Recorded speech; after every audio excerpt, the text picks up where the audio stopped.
Hello hello hello hello hello hello online कैसे रहो से तो स्वागत है आपका। कौन सा चैप्टर है? हाँ, वास्तविक संख्याएं के लेक्चर नंबर 5 में। और आज हम करने वाले हैं कि अपरिमेय संख्या कैसे प्रूफ करें। ठीक है, वो सारी चीजें आज मैं आप लोगों को प्रूफ करना ही नहीं सिखाऊंगा। मैं प्रूफ करना ही नहीं सिखाऊंगा, उसकी पूरी फीलिंग आएगी, मतलब वो ऐसा क्यों हो रहा है, हर एक स्टेप में ऐसा क्यों हो रहा है, वो सारी चीज आपको समझ में आएगा। अभी तक आप लोगों ने उसको रटा होगा कि उसके स्टेप क्या होंगे, रटना है ना, लेकिन नहीं, आज आपको समझ में आएगा कि वो स्टेप बना कैसे, क्यों हो रहा है ऐसा। ठीक है, तो वास्तविक संख्या रियल नंबर क्या होता है वो बताऊंगा। अंक गणित की आधारभूत प्रमेय, जिसको हम लोग इंग्लिश में बोलते हैं फंडामेंटल थ्योरम ऑफ अरिथमेटिक, ये बताऊंगा। अपरिमेयता कैसे सिद्ध करें ये बताऊंगा। सिद्ध करने वाले कुछ और प्रश्न। ठीक है, तो आज चैप्टर हो सकता है मैं खत्म कर दूं, तो बिना किसी टाइम को वेस्ट किए हुए अपना लेक्चर स्टार्ट करते हैं। तो वास्तविक संख्या, ठीक है, वास्तविक संख्या के दो पार्ट होते हैं, मतलब जो रियल नंबर होता है उसको हम दो हिस्सों में बांटते हैं। ठीक है, पहला क्या है, रेशनल नंबर, जिसको हम परमेय संख्या बोलते हैं। दूसरा आता है इरेशनल नंबर यानी अपरमेय संख्या। ठीक है, अब रेशनल नंबर किसे बोलते हैं? ठीक है, रेशनल नंबर किसे बोलते हैं बताओ। अगर मैं बात करूं रेशनल नंबर की, रेशनल नंबर की, रेशनल लिख के मैं क्या लिख दूं, परमेय संख्या ही लिख दूं। तो अगर मैं परमेय संख्या की बात करूं, संख्या की बात करूं, तो क्या होता है बताओ। ऐसी संख्या, ऐसी संख्या जिसको जिसको हम जिसको हम P अपॉन Q के फॉर्म में लिख सकते हैं, है ना। Q अपॉन Q की P अपॉन Q की फॉर्म को क्या बोलते हैं, P अपॉन Q की फॉर्म में लिख सकते हैं, लिख सकते हैं। जहां, बताओ, जहां P और Q क्या है बताओ, P और Q पूर्णांक हैं। क्या है? पूर्णांक हैं। और Q is not equal to zero, क्यों शून्य के बराबर नहीं है। ठीक है, आपको क्या लिखना है, क्यों शून्य के बराबर नहीं है, मैंने इस तरह शॉर्ट फॉर्म में लिख दिया। ठीक है, तो उसको हम लोग क्या बोल देंगे, परमेय संख्या बोल देंगे। क्या बोल देंगे, परमेय संख्या बोल देंगे। एग्जाम्पल, अगर मैं एग्जाम्पल दूं तो यहाँ पर आपका एग्जाम्पल आ जाएगा, एग्जाम्पल आ जाएगा। बताइए, जैसे मैंने यहाँ पर लिख दिया, क्या मैंने यहाँ पर लिख दिया, 2/5, ये भी क्या है, परमीय संख्या है। ठीक है, फिर मैंने लिख दिया, ये एग्जाम्पल चल रहा है, फिर मैंने लिख दिया मतलब 22/7। इसको देख के किसी की याद आ रही है कि किसकी वैल्यू होती है, पाई की, पाई की वैल्यू होती है ना। ठीक है, लेकिन पाई की वैल्यू ये मैथमेटिक्स में माना गया कैलकुलेशन आसान करने के लिए, एग्जैक्ट वैल्यू ये नहीं होती है। ठीक है, इसलिए 22/7 क्या है, परमेय संख्या है। अगर मैंने यहाँ पर 0 लिख दिया तो क्या ये परमेय संख्या है, क्योंकि 0/1 हो सकता है। P अपॉन Q की फॉर्म में मैंने लिख दिया, Q यहाँ पर 0 नहीं है, P तो 0 हो ही सकता है ना, क्योंकि P Q क्या होना चाहिए, पूर्णांक होना चाहिए, पूर्णांक में 0 आता है। तो 0 भी क्या है, परमेय संख्या है। ये बच्चे कंफ्यूज होते हैं, ये भी ध्यान रखना है। 1 भी क्या है, परमेय संख्या है, क्योंकि किसी को मैं 1/1 लिख सकता हूँ। ऐसे 2 हो गया, ऐसे -3 हो गया। ठीक है, सारे एग्जाम्पल में दे रहा हूँ। और यहाँ पर मैंने लिख दिया 1/5, 1/5 एक्सेट्रा। समझ में नहीं आया, इसी को क्या बोलते हैं हम लोग, परमेय संख्या बोलते हैं। ठीक है, अब जैसे कि मैंने भी बताया कि जो होता है, जो रियल नंबर होता है वो क्या होता है बताओ। अभी मैंने बताया जो रियल नंबर होता है वो दो पार्ट में डिवाइड होता है, मतलब परमेय संख्या और अपरमेय संख्या, हाँ है ना। ठीक है। तो परमेय संख्या क्या होती है तो समझ ही गए। हाँ, लेकिन अभी इसको और चीज देखो, तो किसी भी रियल नंबर को हम लोग दशमलव की फॉर्म में लिख सकते हैं, दशमलव की फॉर्म में लिख सकते हैं, ठीक है। तो जिन दशमलव के फॉर्म में लिख सकते हैं, अगर मैं यहाँ पर लिखूं, ठीक है, यहाँ पर मैं हेडिंग डालूं रियल नंबर, ठीक है, मैंने यहाँ पर लिखा क्या, रियल नंबर यानी वास्तविक संख्या। ये पता नहीं दिखाई देगा कि नहीं दिखाई देगा, ठीक है, रियल नंबर यानी वास्तविक संख्या, ये हो गया। जो वास्तविक संख्या होते हैं उसको हम लोग डेसिमल फॉर्म में लिख सकते हैं, मतलब दशमलव की फॉर्म में लिख सकते हैं। तो तीन तरह की दशमलव की फॉर्म में लिख सकते हैं, पहला, ठीक है, फिर यहाँ पर लिख दूंगा दूसरा, फिर इधर क्या आ जाएगा, तीसरा। तो पहला कौन सा है बताओ, पहला है जिसको हम इंग्लिश में बोलते हैं टर्मिनेटिंग डेसिमल, टर्मिनेटिंग डेसिमल, और हिंदी में बोलते हैं क्या, ठीक है, हिंदी में बोलते हैं शांत शांत दशमलव, दशमलव।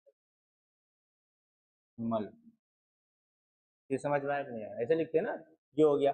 फिर आता है नॉन टर्मिनेटिंग डेसिमल, दूसरा था नॉन टर्मिनेटिंग टर्मिनेटिंग डेसिमल, ठीक है। इसको हम लोग क्या बोलते हैं, अशांत दशमलव, ठीक है। इसी को मैं कॉपी करता हूँ, लगा देता हूँ बस काम खत्म।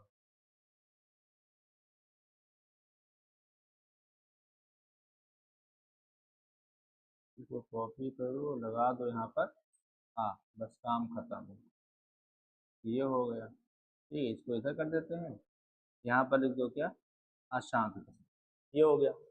फिर तीसरा आता है, ना वो शांत दशमलव होते हैं ना अशांत दशमलव होते हैं, ठीक है। Non terminating non terminating non terminating और नॉन रिपीटिंग, नॉन रिपीटिंग,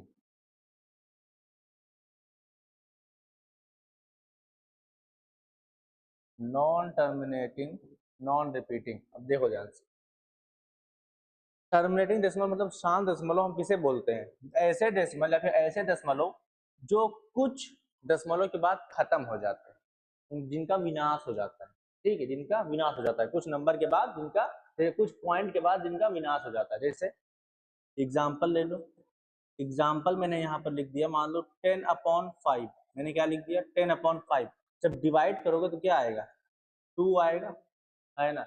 मान लो मैंने यहाँ पर लिख दिया 1/, यहाँ पर मैंने लिख दिया यहाँ पर, मैंने यहाँ पर लिख दिया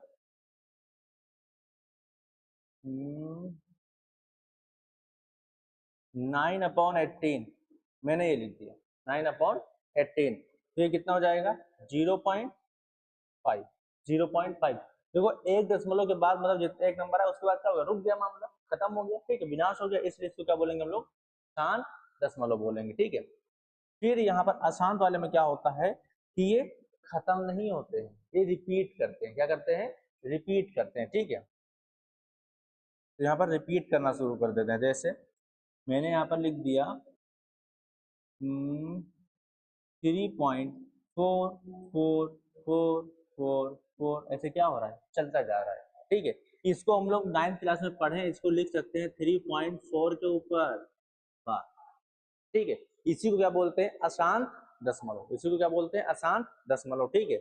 ऐसे बहुत सारे आप एग्जाम्पल ले सकते हो, ठीक है। इसका भी एग्जाम्पल मैंने दे दिया, ये मैंने यहाँ पर लिख दिया 1.2354545454। तो यहाँ पर देखो 1 2 3 यहाँ तक सेम रहेगा, उसके बाद 5 4 पर क्या लग जाएगा, बार लग जाएगा, ठीक है। तो यहाँ पर 2 नंबर के बाद फिर रिपीट होने लगा, यहाँ पर खत्म हो जा रहा है, यहाँ पर रिपीट हो जा रहा है, ठीक है। ये क्या हो जाएगा, नॉन टर्मिनेटिंग डेसिमल यानी अशांत दशमलव। फिर आता है नॉन टर्मिनेटिंग नॉन रिपीटिंग, ना तो ये खत्म होगा, ना तो ये रिपीट करेगा, ना तो ये खत्म होगा, ना तो ये रिपीट करेगा। तो यहाँ पर क्या हो जाएगा बताओ, यहाँ पर एग्जाम्पल अगर मैं ले लूं, यहाँ पर सबसे पहला एग्जाम्पल आता है क्या, पाई। यहाँ पर सबसे पहला एग्जाम्पल क्या आता है, पाई आता है। फिर मान लो यहाँ पर मैंने लिख दिया एग्जाम्पल और ले लिया 1.234567921542 ऐसे क्या होता जा रहा है, ये चलता जा रहा है, चलता जा रहा है, चलता जा रहा है। ठीक है, यहाँ पर रिपीट कर रहा है क्या कुछ, यहाँ पर कुछ रिपीट कर रहा है क्या?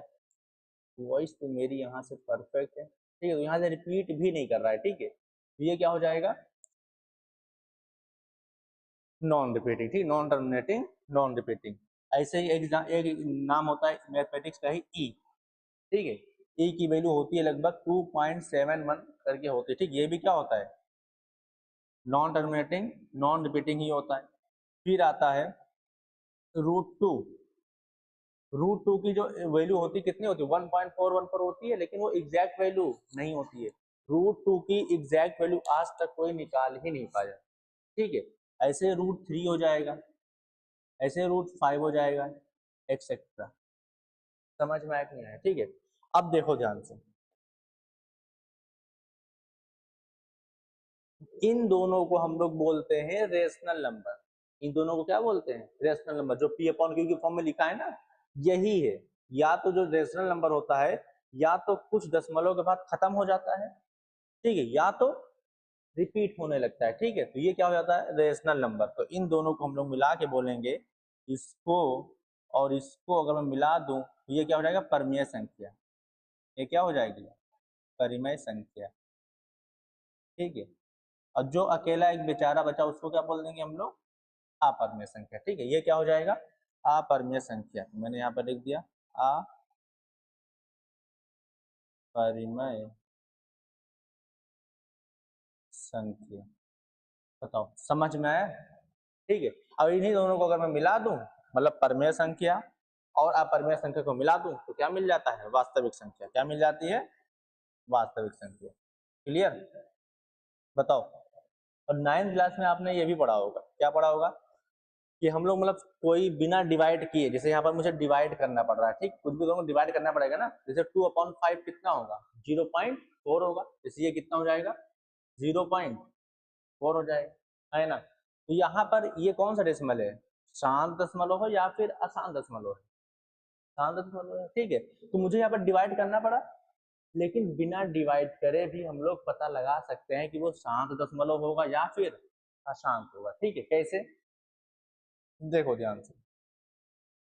तो 9th क्लास में ही आपने एक कॉन्सेप्ट पढ़ा था क्या, कि अगर देखो कोई भी डेसिमल, कोई भी एक्सपेंशन, कोई भी डिवीजन, कोई भी रेशनल नंबर कब होगा। देखो पहली बात तो क्या, जो रेशनल नंबर होता है पी अपॉन क्यू की फॉर्म में होगा कि नहीं होगा, होगा। ठीक है, बाकी सब कुछ यहाँ पर जो कंडीशन लगी हुई है वो लगेगी यहाँ पर भी। ठीक है, तो यहाँ पर बस आपको अगर कोई भी डेसिमल में आपको मतलब बिना डिवाइड किए चेक करना है कि वो शांत दशमलव होगा या फिर अशांत होगा, तो कैसे चेक करते हैं, सिर्फ आपको क्या करना होगा, क्यू का प्राइम फैक्टर करना होगा। क्या करना पड़ेगा, प्राइम फैक्टर। प्राइम फैक्टर मतलब क्या, आप अभाज्य गुणनखंड, वो आप करना आपको मैंने सिखाई दिया है। ठीक है, वो करोगे तो वो अगर 2 की पावर m इंटू 5 की पावर n की फॉर्म का आता है, तब वो टर्मिनेटिंग डेसिमल होगा, अदरवाइज नहीं होगा, अदरवाइज नहीं होगा। ठीक है, यहाँ पर जो m है और n है, दोनों होल नंबर हो सकते हैं, दोनों होल नंबर हो सकते हैं, मतलब दोनों पूर्ण संख्या हो सकती है, यानी 0 से लेकर इनफाइनाइट तक। समझ में आ गया? तो अगर इस फॉर्म में है तब वो टर्मिनेटिंग डेसिमल होगा, अदरवाइज नहीं होगा। मान लो यहाँ पर एक नंबर है, जैसे यहाँ पर देखो ध्यान से, पहले तो इसको केबी बना के लिखना है, ये ध्यान रखना है। ठीक है, इसको रखना है आपको ध्यान, हाँ इसको रखना है ध्यान, इसको रखना है आपको ध्यान, ये इंपॉर्टेंट कॉन्सेप्ट है, 9th का है, मैंने रिवाइज करवा दिया है। अब जैसे देखो ये पी अपॉन क्यू की फॉर्म में लिखा हुआ है, तो यहाँ पर इसका क्या करना पड़ेगा, मुझे प्राइम फैक्टर करना पड़ेगा। तो मैंने इसका क्या कर दिया, प्राइम फैक्टर कर दिया। क्या कर दिया, प्राइम फैक्टर कर दिया। ठीक है, जब मैं इसका प्राइम फैक्टर करूंगा तो कितना होगा बताओ, 5 की पावर 1। ठीक है, ठीक है, अब 5 की पावर 1 है, तो देखो 5 की पावर n, n यहाँ पर होल नंबर है तो 1 होल नंबर होता है। ठीक है, अब 2 की पावर यहाँ पर मैं लिख सकता हूँ 2 की पावर 0, 2 की पावर 0, और m भी यहाँ पर क्या है, होल नंबर है, इसका मतलब ये टर्मिनेटिंग डेसिमल है, यानी 7.1। समझ में आ गया? ठीक है। फिर अगर मैं यहाँ पर बात करूँ तो इसका अगर मैं निकालूंगा, जो डिनोमिनेटर में होता है नीचे होता है उसी का निकालते हैं ना, प्राइम फैक्टर करते हैं। जब मैं इसका प्राइम फैक्टर करूंगा कितना आएगा? 7 की पावर 1 आएगा, है ना। अब 7 की पावर यहाँ पर 1 आ गया, लेकिन कोई बच्चा बोलेगा कि इसको भी तो हम लिख सकते हैं 5 की पावर 0 इंटू 2 की पावर 0, ये भी तो 5 की पावर m 2 की पावर n के फॉर्म में है, लेकिन ये 7 नहीं। बताओ क्यों? क्योंकि यहाँ पर एक्स्ट्रा कौन आ गया है? 7 की पावर 1। सिर्फ और सिर्फ फैक्टर क्या होना है? मैंने क्या बोला? सिर्फ इस फॉर्म में होने चाहिए, 2 की पावर m 5 की पावर n। इसके अलावा कोई एक्स्ट्रा फैक्टर आ रहा है तो वो कभी भी 7 नहीं होगा। समझ में आ रहा है नहीं आ रहा? ठीक है। जैसे 1/3 कितना होता है? 0.3333333333333333 रिपीट होता रहता है। ठीक है। यहाँ पर भी क्या हो जाएगा? यहाँ पर 7 आ रहा है तो यहाँ पर 7 एक्स्ट्रा आ गया। ये तो मुझे चाहिए था, लेकिन 7 क्या हो गया? एक्स्ट्रा आ गया, इसलिए क्या हो जाएगा? Non terminating decimal. Non terminating decimal मतलब अशांत दशमलव। समझ में आ गया? ये पूरा जितना कॉन्सेप्ट समझ में आ गया ना? ठीक है। अब बात आती है इरेशनल नंबर को हम पहचानने के कैसे, ये भी देख लो। जैसे इसकी पहचान तो पता चल गया, रेशनल नंबर की पहचान आप लोग देख के बता सकते हो, है ना। और उसका डेसिमल की फॉर्म भी बता सकते हो, ये होगा या फिर ये होगा। अब बात आती है इरेशनल नंबर को हम लोग कैसे पहचानेंगे, यानी अपरिमेय संख्या को हम लोग कैसे पहचानेंगे। ठीक है। तो अपरिमेय संख्या जो होती है उसकी कुछ पहचान, अपरिमेय संख्या।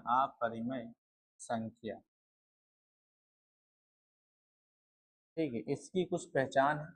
पहचान क्या है मैं दिखा रहा हूं आपको।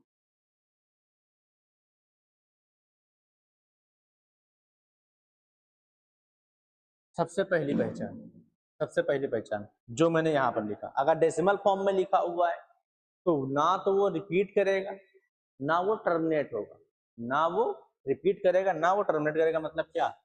Non terminating non repeating, NTNR। समझ में आ गया? अगर डेसिमल कुछ लिखा हुआ है जहां पर वो खत्म ही नहीं हो रहा है, पॉइंट के बाद चलता ही जा रहा है, ठीक है, ना रिपीट कर रहा है, उसको हम तुरंत बोल देंगे क्या है वो? अपरिमेय संख्या। ठीक है। दूसरी पहचान क्या है? अगर रूट के अंदर क्या हो जाए? Not a perfect square. Not a perfect square. ये मतलब समझ में आ रहा है नहीं आ रहा? मतलब कोई परफेक्ट स्क्वायर नहीं है। जैसे मैंने अगर यहाँ पर लिखा क्या 4 अंदर लिख दिया, तो क्या 4 परफेक्ट स्क्वायर है? हाँ। क्यों है? क्योंकि 4 की वैल्यू क्या आती है? 2। या फिर ऐसे समझ सकते हो कि जो इसके अंदर बैठा हुआ है वो अगर किसी दूसरे प्राकृतिक संख्या का स्क्वायर है, वर्ग है, तब उसको हम बोल देते हैं क्या? वो परफेक्ट स्क्वायर है। ठीक है। जैसे ये 2 का स्क्वायर है ना, यहाँ पर 2 का स्क्वायर मतलब किसका है? एक नेचुरल नंबर का है कि नहीं? ये क्या है? ये एक नेचुरल नंबर है, मतलब प्राकृतिक संख्या है। तो प्राकृतिक संख्या का अगर वर्ग हो सकता है तो वो परफेक्ट स्क्वायर भी होगा। जैसे मैंने यहाँ पर लिख दिया क्या 16, या मैंने यहाँ पर लिख दिया 81। ठीक है। तो अगर कोई पूछ ले क्या ये परफेक्ट स्क्वायर है, तो आपको क्या बोलना होगा? आपको सिर्फ देखना होगा कि जो इसके अंदर नंबर बैठा हुआ है क्या वो किसी प्राकृतिक संख्या का वर्ग है? बताओ है कि नहीं है? है। किसका है? एक 9 प्राकृतिक संख्या होती है जिसका वर्ग कितना होता है? 81 होता है। तो yes it is perfect square. तो इसके अंदर क्या हो जाएगा? 9। हाँ। जैसे मैंने यहाँ पर लिख दिया क्या √5। अब बताओ क्या ये किसी प्राकृतिक संख्या का स्क्वायर है, वर्ग है? नहीं है। अरे 1 का वर्ग 1 होता है, 2 का वर्ग 4 होता है, तो 3 का वर्ग 9 हो जाता है। ये किसी भी प्राकृतिक संख्या का वर्ग नहीं है। इसका मतलब ये perfect square, not a perfect square, not a perfect square. तो अगर कोई भी नंबर परफेक्ट स्क्वायर नहीं है तो उसी को क्या बोल देते हैं? इरेशनल नंबर, अपरिमेय संख्या। समझ में आ गया? जैसे √2, √2। अब बताओ क्या √2 किसी का वो है? नहीं। इसका मतलब ये भी क्या हो जाएगा?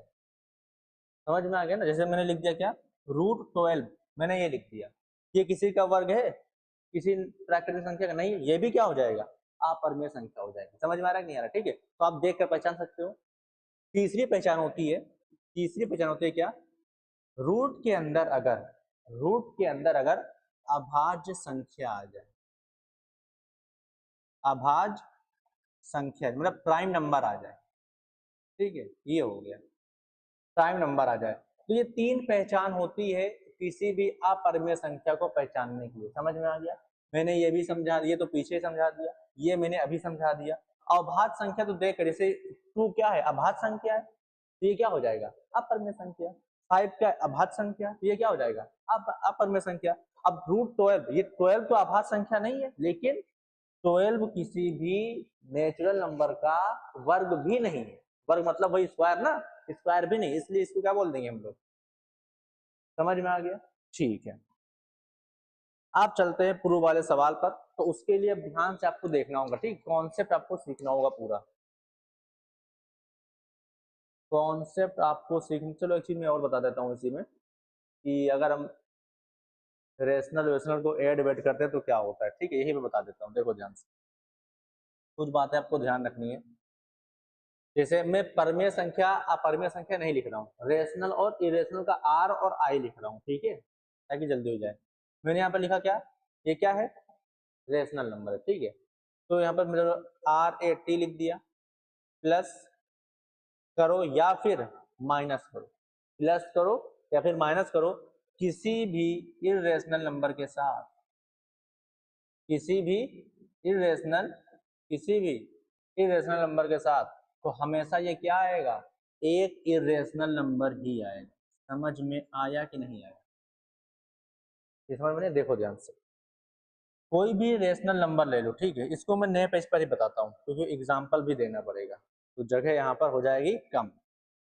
देखो ध्यान से, मैंने बोला सबसे पहला, ठीक है, कि कोई भी रेशनल नंबर है, उसको अगर मैं ऐड कर दूं इरेशनल नंबर के साथ, तो वो क्या आता है, जो नंबर आएगा वो क्या होगा, इरेशनल होगा या फिर रेशनल होगा। तो आंसर क्या होगा यहाँ पर, इरेशनल होगा। क्या होगा, इरेशनल होगा, ठीक है। कैसे, अभी दिखाता हूँ एग्जाम्पल इसका। देखो एग्जाम्पल अगर मैं इसका दूं, मान लो मैंने यहाँ पर लिया, आप कोई भी रेशनल नंबर बोलो जो आपकी इच्छा, बोलिए आप लोग जल्दी से। मैंने यहाँ पर एक दिया क्या, 2, ठीक है, प्लस, अब इरेशनल नंबर कोई भी बोलो, तो ऐसा स्क्वायर ले लो जिसके अंदर मान लो मैंने ले लिया 3 ले लिया, प्राइम नंबर ले लिया, तो ये अपरिमेय संख्या होगी, है ना। अब जब इसको जोड़ोगे तो ये क्या आएगी, ये इरेशनल नंबर ही होता है। कैसे, इसका एक्सपेंशन जो होगा, जो डेसिमल एक्सपेंशन होगा दशमलव की फॉर्म में, जब मैं इसको लिखूंगा तो ना वो रिपीट करेगा ना वो टर्मिनेट करेगा। जैसे इसकी वैल्यू क्या आती है, 1.731 पॉइंट, जैसे चलता रहता है ना। तो जब मैं इसमें 2 ऐड करूंगा तो ये 2.731 चलता रहेगा ऐसे ही।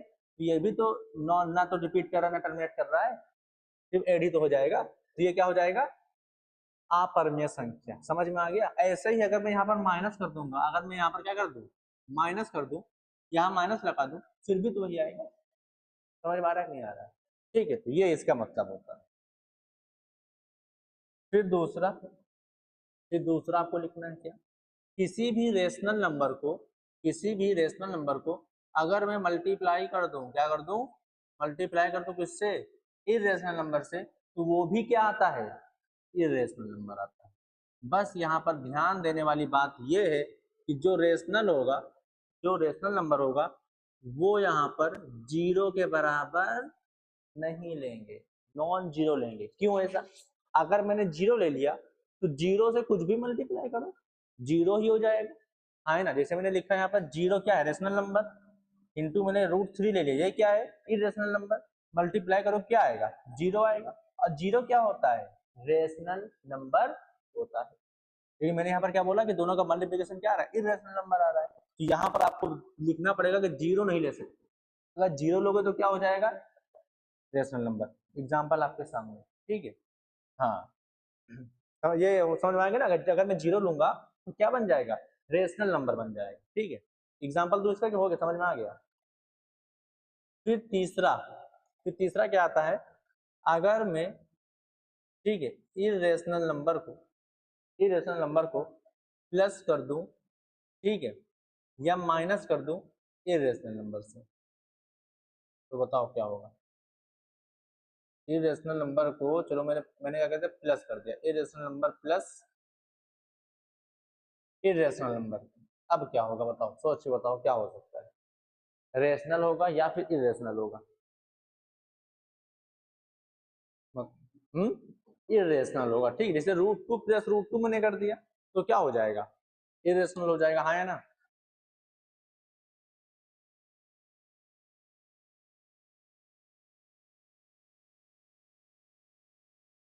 ये हो गया, ठीक है। अच्छा, मैंने यहाँ पर क्या किया है, इरेशनल प्लस माइनस इरेशनल।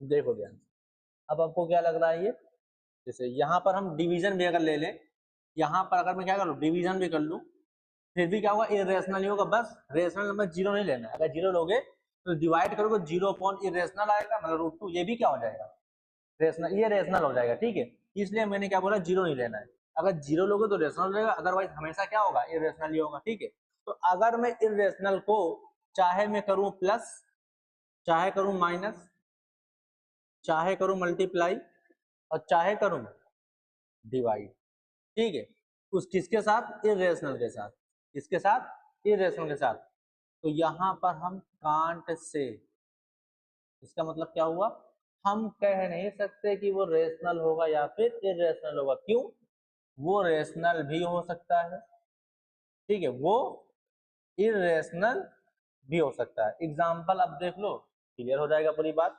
यहाँ पर मैंने एग्जाम्पल लिया, यहाँ पर मैंने लिखा, अब इरेशनल नंबर लेना है, तो मैंने यहाँ पर ले लिया क्या, 2 प्लस √3, क्या ये इरेशनल नंबर है, बिल्कुल इरेशनल नंबर है ना, ठीक है। मैंने यहाँ पर प्लस कर दिया, किसके साथ, मैंने एक इरेशनल नंबर ले लिया 2 माइनस √3 के साथ। अब जब मैं इसको ऐड करूंगा तो √3 क्या हो जाएगा, 2 प्लस 2 कितना हो गया, 4। अब 4 क्या होता है, रेशनल नंबर होता है। 4 क्या होता है, रेशनल नंबर होता है, तो मैंने यहाँ पर लिख दिया क्या, रेशनल नंबर, ठीक। फिर मान लो मैंने लिया, यहाँ पर मैंने क्या ले लिया, 2 प्लस √3, ठीक है, यहाँ पे मैंने ले लिया क्या, √3 प्लस 2, ऐसे ले लिया, प्लस √3 माइनस 2। अब 2 क्या हो जाएगा, अब √3 प्लस √3 क्या हो गया, 2√3। तो अब ये क्या हो जाएगा, इरेशनल नंबर। तो कभी ये जोड़ने पर रेशनल हो रहा है, कभी जोड़ने पर इरेशनल हो रहा है, तो हम लोग कह सकते हैं क्या ऐसा, कि हमेशा इरेशनल होगा, नहीं कह सकते। या फिर हमेशा ये भी नहीं कह सकते हमेशा रेशनल होगा, हाँ है ना। तो कभी वो होगा, वो सवाल के हिसाब से होगा, समझ में आ गया। तो ये इसका हो गया। ऐसे ही आप मल्टीप्लाई वाला जब देखोगे, जैसे माइनस वाला करोगे उसमें भी हो जाएगा, ऐसे ही है ना। अब मल्टीप्लाई वाला अगर देखोगे, मल्टीप्लाई वाला अगर देखोगे, तो मैंने √2 इंटू √3 कर दिया, ये कितना हो जाएगा, √6 आ जाएगा। अब 6 किसी प्राकृतिक संख्या का वर्ग है नहीं है, इसका मतलब ये क्या हो जाएगा, अपरमेय संख्या, है ना। फिर मैंने ले लिया है पर √2 इंटू √2, ये क्या होता है, √2 मल्टीप्लाई बाई √2, 2 होता है, क्या होता है, 2 होता है ना। अरे root x into √x, x हो जाता है, नहीं पता ये, नहीं पता ये, देखो ध्यान से, 2 का मतलब, √2 का मतलब 2 की पावर 1/2,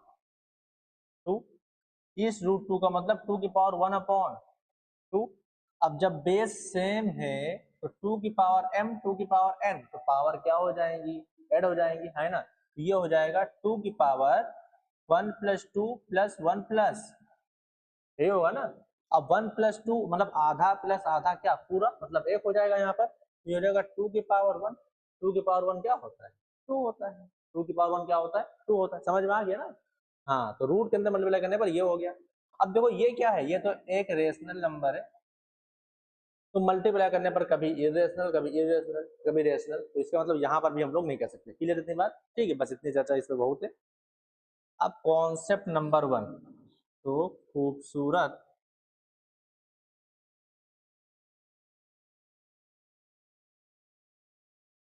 खूबसूरत कॉन्सेप्ट, ठीक है। नंबर 1 क्या है कॉन्सेप्ट, अभी मैं दिखा रहा हूं, ठीक है। जो मैं कॉन्सेप्ट बताऊंगा, 3 कॉन्सेप्ट बताऊंगा, अगर ये आपको एकदम फील आ गई, समझ में आ गया, तो आपको जो प्रूफ करते हैं ना, इरेशनल प्रूफ करो, अपरिमेय संख्या प्रूफ करो, तो बिल्कुल आपको समझ में आएगा, हर एक स्टेप समझ में आएगा, ठीक है। पहला कॉन्सेप्ट क्या है कि कोई भी अगर परमेय संख्या है, कोई भी अगर परमेय, परिमेय, परिमेय परिमेय बोलते हैं ना, हाँ, परिमेय या परिमेय, क्या वो लिखते हैं, ये लिखते हैं या ये वाला सही है, परिमेय संख्या लिखते हैं, जो होगा सही कर लेना, ठीक है, क्योंकि मैं भैया इंग्लिश का टीचर हूँ, डिमांड पर हिंदी में पढ़ा रहा हूँ, ठीक है। ये हो गया परिमेय संख्या, ठीक है। तो कोई भी अगर परिमेय संख्या है, इसको मैं डिफिनेशन कहाँ लिखने जा रहा हूँ, कोई भी परिमेय संख्या है तो इसको हम लोग P अपॉन Q की फॉर्म में लिख सकते हैं, है ना। अब यहां पर मैं बोलने जा रहा हूं क्या, कि का जहां P और को और शुद्ध हिंदी में एवं बोलते हैं, ठीक है। P और Q, P जहां पर P और Q सह अभाज्य संख्या है, सह अभाज्य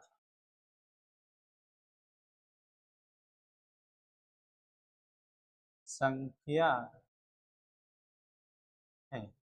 आप बताओ सह अभाज्य संख्या क्या होता है, मैंने बताया जिनका HCF क्या हो 1, जिनका HCF क्या हो 1 हो, मतलब P और Q का अगर मैं HCF निकालू 2 नंबर का, तो उसका क्या हो 1 हो, है ना। इसका अब HCF होने का क्या, 1 होने का मतलब क्या हुआ, इसका मतलब क्या होता है, इसका मतलब होता है जिसका HCF क्या हो जाए, HCF 1 हो जाए। अब HCF 1 होने का मतलब, HCF 1 होने का मतलब कि P और Q का 1 के अलावा कोई भी कॉमन फैक्टर नहीं है, समझ में आ गया, ठीक है। मतलब उभयनिष्ठ गुणनखंड नहीं है, ठीक है। तो इसका HCF 1 होने का मतलब P एवं Q का कोई भी उभयनिष्ठ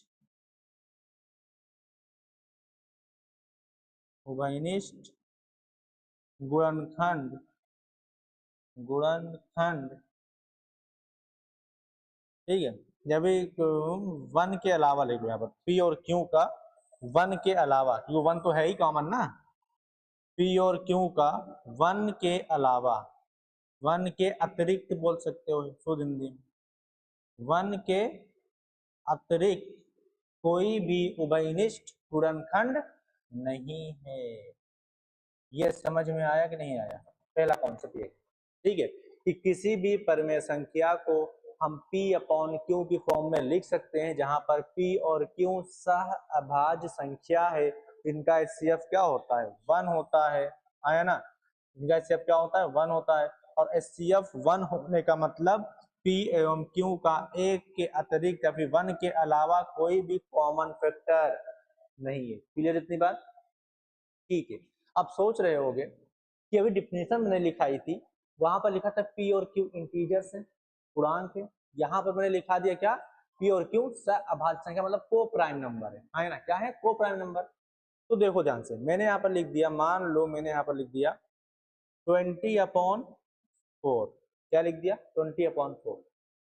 अब बताओ क्या इन दोनों का जो कॉमन फैक्टर है, मतलब HCF है, 20 और 4 का HCF क्या होगा बताओ, 20 और 4 का HCF क्या होगा बताओ, मतलब सबसे बड़ा नंबर जो इन दोनों को डिवाइड कर दे क्या होगा 4, 4 का नंबर 4, 4 पंचे 20। वैसे भी मैंने बोला था एक तुरंत बात लिखवाई थी कि अगर यहाँ पर एक नंबर दूसरे का मल्टीपल है ना, तो छोटा वाला नंबर HCF होता है, बड़ा वाला नंबर LCM होता है। लिखवाया था नहीं लिखवाया था, ठीक है। तो यहाँ पर HCF कितना हो जाएगा 4। क्या इसका HCF 1 है, क्या इसका HCF 1 है, नहीं है, नहीं है, ठीक है। जब इसका HCF 1 नहीं है मतलब 20 और 4 सह अभाज्य संख्या भी नहीं है ना। तो मैंने ये कैसे बोल दिया कि परमेय संख्या को हम P अपॉन Q की फॉर्म में लिखेंगे, P अपॉन Q ये भी है, ठीक है।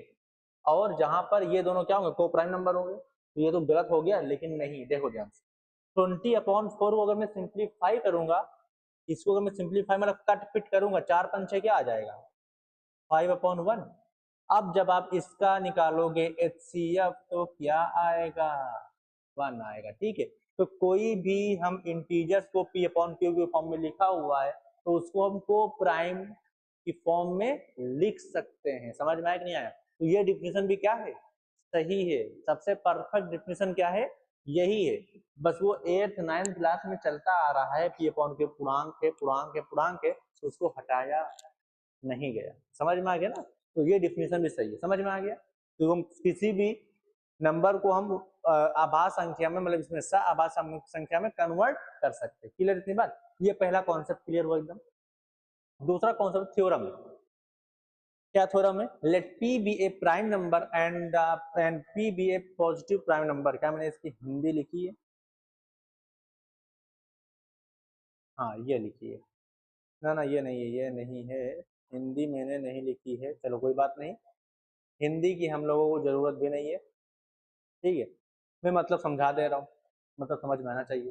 तो कॉन्सेप्ट नंबर ये 2 है, खूबसूरत कॉन्सेप्ट, हैशटैग खूबसूरत कॉन्सेप्ट नंबर 2, ठीक है।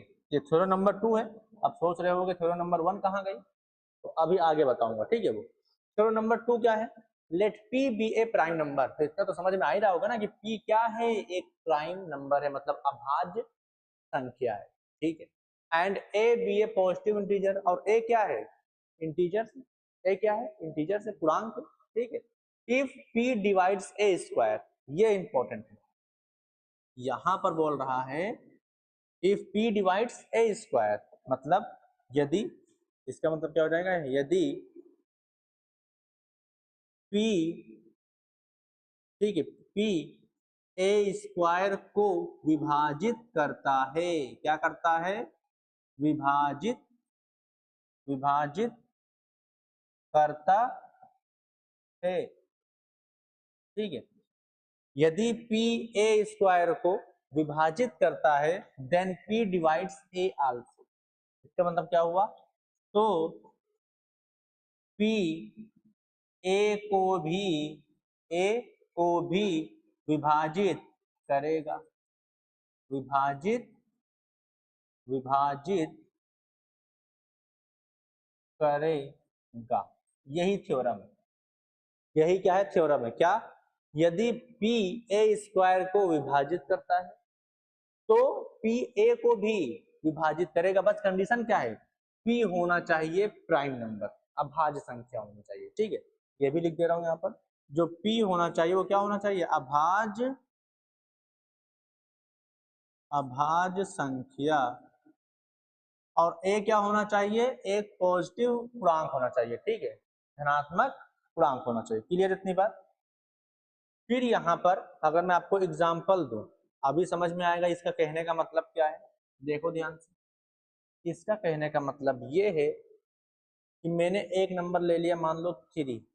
अब बताओ क्या ये प्राइम नंबर है, क्या ये अभाज्य संख्या है, बोलो। हाँ, क्योंकि इसका 2 ही फैक्टर है, एक 1 एक 3, ठीक है। ये अभाज्य संख्या है, ठीक है। अगर ये डिवाइड कर रहा है, मान लो 3 के स्क्वायर को, डिवाइड कर रहा है नहीं कर रहा है, 3 का स्क्वायर होता है 9, और 9 3 से डिवाइड होता है। तो अगर कोई प्राइम नंबर किसी के स्क्वायर को डिवाइड कर रहा है तो पक्का उस नंबर को भी डिवाइड करेगा, यही मतलब है इसका। अब जब 3 स्क्वायर को डिवाइड कर रहा है ना, तो 3 को भी डिवाइड कर रहा है नहीं कर रहा है, बिल्कुल कर रहा है, बिल्कुल कर रहा है ना। यही इसका मतलब होता है। मान लो मैंने यहाँ पर ले लिया क्या, 5।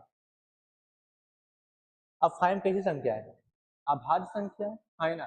तो अगर ये 5 है, ये अगर 25 के स्क्वायर को डिवाइड कर रहा है, 25 का स्क्वायर हो तो 625, उसको अब देखो 625 क्या 5 को डिवाइड कर रहा है, हाँ कर रहा है ना। जब कर रहा है तो इसका मतलब इस थ्योरम के हिसाब से हम लिख पाएंगे कि 25 को भी डिवाइड करेगा कि नहीं करेगा। इस थ्योरम से लिख सकते हैं ना, समझ में आ गया, ठीक है। फिर मैंने यहाँ पर लिख दिया 2 एक अभाज्य संख्या है, ये डिवाइड कर रहा है, मान लो इसको यहाँ पर 4 के स्क्वायर को, 4 चौक 16 को डिवाइड करता है, 2 नहीं करता है, बिल्कुल करता है। तो पक्का ये 4 को भी डिवाइड करेगा, है ना। फिर मैंने यहाँ पर लिखा m, मैंने यहाँ पर क्या लिख दिया m। अब मैंने बोला m क्या है, एक अभाज्य संख्या है, एक अभाज्य संख्या है। तो m ने डिवाइड कर दिया c स्क्वायर, डिवाइड कर दे रहा है, ठीक है। तो पक्का m किसको करेगा, c को भी करेगा नहीं करेगा, बिल्कुल करेगा, ठीक है। बस कंडीशन क्या है, यहाँ पर m प्राइम नंबर होना चाहिए। मैंने लिख दिया यहाँ पर क्या है, ये प्राइम नंबर है। तो ये दूसरा कॉन्सेप्ट समझ में आया, बोलो। थ्योरम बिल्कुल क्लियर है ना, थ्योरम में वाली, इसी को हिंदी में बोलते हैं, इसको नहीं बोलते, तो इसको मतलब वो फंडामेंटल थ्योरम ऑफ अरिथमेटिक इसको नहीं बोलते, वो पहली थ्योरम नंबर 1 को बोलते हैं। इसका नाम कुछ नहीं है, इसका नाम बस यही है कि अगर कोई प्राइम नंबर p है और a पॉजिटिव इंटीजर है, तो p अगर a स्क्वायर को डिवाइड कर रहा है तो पक्का p a को भी डिवाइड, बस ये मैंने एग्जांपल देके समझा दिया, समझ में आ गया। फिर आता है कॉन्सेप्ट नंबर 3, खूबसूरत कॉन्सेप्ट नंबर 3। इसके बाद हम लोग दे दनादन सवाल करने वाले हैं, बस खूबसूरत कॉन्सेप्ट, कौन सा है ये, 3, ठीक है। इसको करते हैं अब ऊपर, चलो भैया। अब ये कॉन्सेप्ट क्या कह रहा है, बिल्कुल आसान बात, ये कॉन्सेप्ट है ही ऐसा। देखो ध्यान से, मैंने लिखा है यहाँ पर 21, क्या लिखा 21। क्या मैं 21 को 3 into 7 लिख सकता हूँ, है ना, ठीक है। अब यहाँ पर क्या 21 को डिवाइड 3 करेगा कि नहीं करेगा, 3 में कुछ नंबर मल्टीप्लाई कर 21 आ गया, है ना। तो 3 में कुछ नंबर मल्टीप्लाई करने पर एक 21 आ गया, इसका मतलब 21 को 3 डिवाइड करेगा। तो यहाँ पर मैं क्या लिख रहा हूँ, 3 डिवाइड्स 21, ये समझ में आते हैं। यहाँ पर और हिंदी में क्या लिखूंगा, 3, ठीक है, 21 को विभाजित करता है, विभाजित करता है, बोलो जैसे यही होगा, ठीक है, ये हो गया। क्या 7 करेगा, बिल्कुल। अगर मैंने मतलब 7 में कुछ नंबर मल्टीप्लाई करने पर, अब 3 नंबर है, हाँ, कुछ नंबर मल्टीप्लाई करने अगर 21 आ रहा है, इसका मतलब 7 डिवाइड्स 21, है ना। 7 21 को विभाजित करेगा। ये हो गया पहला एग्जांपल। दूसरा एग्जांपल देखो, मैंने यहाँ पर लिख दिया, मैंने यहाँ पर लिखा, मान लो मैंने यहाँ पर लिखा क्या, P is equal to 3 into Q, मैंने ये लिख दिया P is equal to 3 into Q. तो यहाँ पर मैं क्या बोलूंगा, यहाँ पर बोलूंगा कि 3 में कुछ नंबर मल्टीप्लाई करने पर क्या आ गया, P आ गया। जैसे मैंने यहाँ पर क्या बोला था, 3 में कुछ नंबर मल्टीप्लाई करने पर 21 आ गया, तो 3 21 को डिवाइड कर रहा है, इसका मतलब 3p को डिवाइड करेगा। समझ में आया कि नहीं आया, ठीक है। मैंने यहाँ पर लिखा क्या कि 3, ठीक है, 3 डिवाइड्स p, हाँ या ना, बोलो। तो यहां से अगर ये लिखा हुआ तो यहां से ये लिखना आ रहा है नहीं आ रहा, समझ में। अगर किसी भी नंबर में कोई चीज मल्टीप्लाई होकर आ रहा है तो पक्का उसको डिवाइड करेगा, है ना, ठीक है। फिर तीसरा, इससे आसान मैंने लिख दिया, क्या लिख दिया, मैंने यहाँ पर लिखा, चुपचाप से मैंने यहाँ पर लिखा क्या, मैंने लिखा यहाँ पर, मान लो लिखा 27, क्या लिख दिया, या 28 लिख दिया, 28 लिख दिया, बराबर 2 इंटू मैंने लिख दिया यहाँ पर c। हालांकि मुझे पता है कि यहाँ पर 14 आएगा, लेकिन मैंने क्या लिख दिया, c लिख दिया। तो 2 में कुछ नंबर मल्टीप्लाई करने पर क्या आ गया, 28 आ गया, मतलब 2 डिवाइड्स 28, है ना। यहाँ से मैं लिख पाऊंगा 2 डिवाइड्स, मतलब 2 28 को, मतलब 2 28 को विभाजित करेगा, ये कॉन्सेप्ट समझ में आया कि नहीं आया बताइए? समझ में आ गया, बिल्कुल ठीक है। जब ये कॉन्सेप्ट आपको बिल्कुल समझ में आ गया, ठीक है, अब इसका उल्टा देखते हैं। अब इसका उल्टा देखते हैं, ठीक है। इसका उल्टा क्या है देखो ध्यान से, इसका उल्टा क्या है देखो ध्यान से। मैंने यहाँ पर चौथा एग्जाम्पल लिया, मैंने यहाँ पर चौथा एग्जाम्पल लिया, ठीक। मैंने यहाँ पर चौथा एग्जाम्पल लिया, क्या लिया देखो ध्यान से। मैंने यहाँ पर लिखा 27 3 डिवाइड्स 27, मैंने ये लिख दिया 3 डिवाइड्स 27।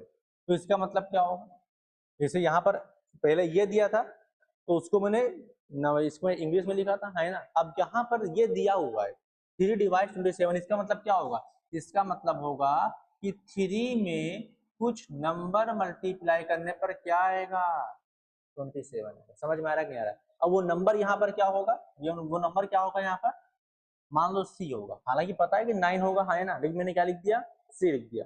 फिर समझ में आया कि नहीं आया? फिर मैंने यहाँ पर लिखा पांचवा, फिर मैंने यहाँ पर लिखा, फिर मैंने यहाँ पर लिखा, क्या लिखा, 2 डिवाइड्स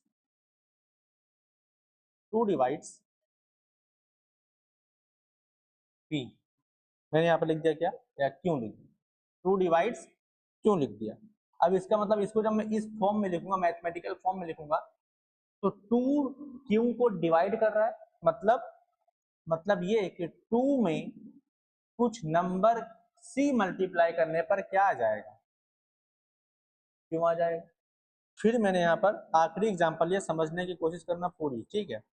मैंने यहाँ पर एग्जांपल क्या लिया कि p डिवाइड्स, या फिर चलो नंबर ही ले लो, 3 डिवाइड्स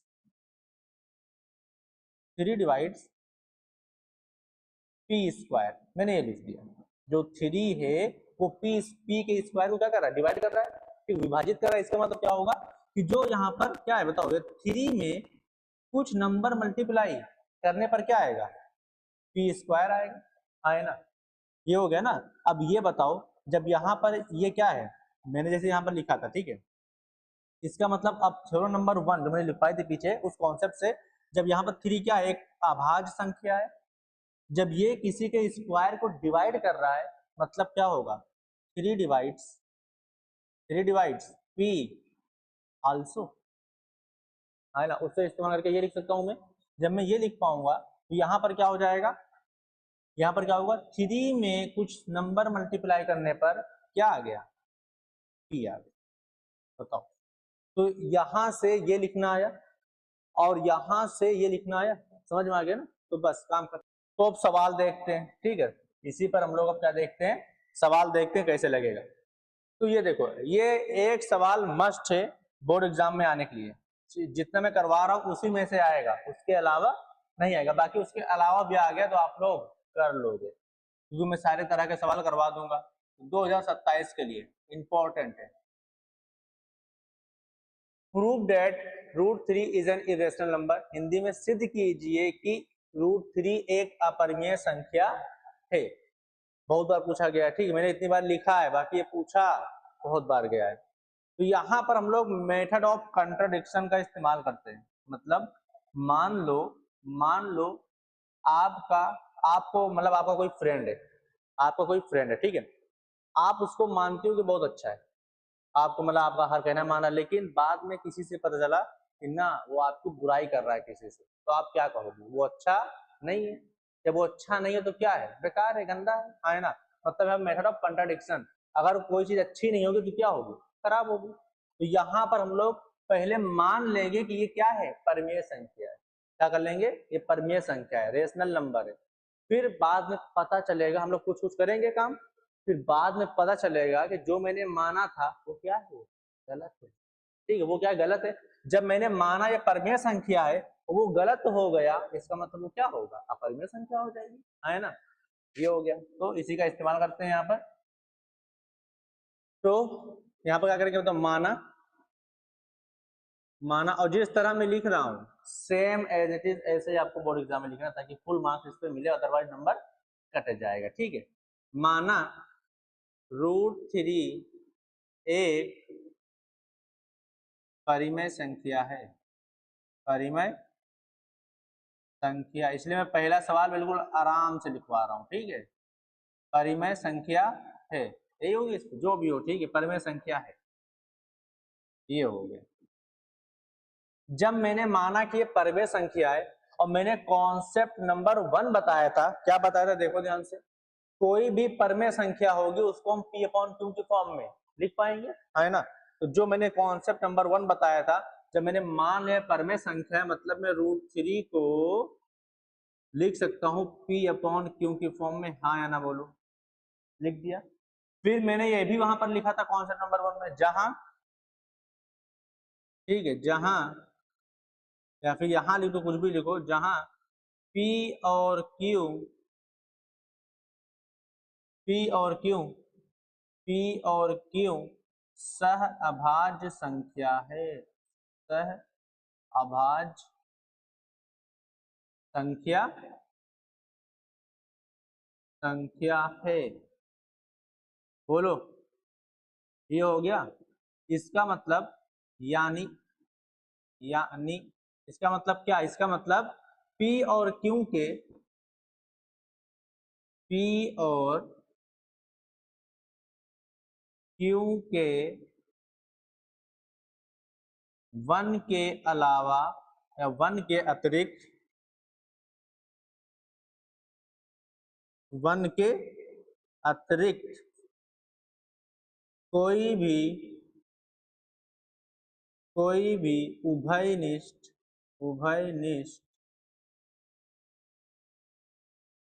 गुणनखंड नहीं है, गुणनखंड नहीं है। बोलो, कॉन्सेप्ट नंबर 1 में क्या मैंने यही लिखवाया था, कोई परिमेय संख्या है, तो जहां पर ये आपको लिखना है, हर एक सवाल में जहां पर प्रूफ करने वाला सेम ऐसे ही लिखना। ठीक है, कि P और Q सह अभाज्य संख्या है, यानी P और Q के 1 के अलावा या 1 के अतिरिक्त कोई भी उभयनिष्ठ गुणनखंड नहीं है। इतना समझ में आ गया? ठीक है, अब समझ में नहीं आ रहा था कि इसके आगे क्या करें, एक ही इक्वेशन है, तो यहां पर चलो सोचा गया कि हम लोग ऑपरेशन करते हैं मैथमेटिक्स वाला। ठीक है, तो यहां पर क्या कर दिया मैंने, दोनों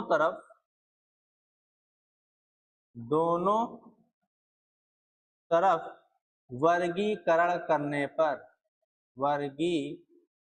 इसको स्क्वायरिंग बोथ साइड बोलते हैं। ठीक है, वर्गीकरण करने पर बताओ क्या होगा, जब मैं करूंगा तो √3 का होल स्क्वायर, √3 का होल स्क्वायर, P/Q का होल स्क्वायर, तो यहां से √3 का होल स्क्वायर क्या होगा, 3 हो जाएगा, बराबर क्या हो जाएगा, P²/Q²। अब क्रॉस मल्टीप्लाई करो तो 3Q² बराबर क्या, P²। इसको मैं ऐसे भी तो लिख सकता हूं, P² = 3Q², हाँ है ना, बात तो एक ही है ना। ठीक है, अब देखो जो मैंने कॉन्सेप्ट नंबर 3 बताया था, क्या बताया था कि यहां पर 3 में कुछ नंबर मल्टीप्लाई कर क्या आ रहा है, P² आ रहा है, हाँ है ना। इसका मतलब क्या होगा, इसका मतलब ये होगा 3 P² को विभाजित करेगा, हाँ या ना बोलो, विभाजित करेगा, बोलो, ये होगा। ठीक है, अब देखो जब 3P² को विभाजित करता है, ठीक है, तो यहां पर क्या होगा बताओ, 3 यहां पर 3 क्या एक प्राइम नंबर है, जब एक 3 प्राइम नंबर है, जब किसी के स्क्वायर को विभाजित कर रहा है, मतलब उस नंबर को भी विभाजित करेगा। ये भी कॉन्सेप्ट नंबर कौन सा है, 2 है ना, थ्योरम नंबर 2 है। यहां पर क्या हो जाएगा, अतः 3P को भी विभाजित, अभी देखो ये समझ में आ रहा होगा ऐसा क्यों हो रहा है, है ना, अभी तक रटते थे लेकिन अब समझ में आ रहा होगा ऐसा क्यों हो रहा है, मैं ऐसा क्यों लिख रहा हूँ, ठीक है, समझ में आ रहा है ना, यहां से मैं लिख रहा हूँ, ठीक है, विभाजित पी को भी विभाजित करेगा, बोलो ये हुआ कि नहीं हुआ।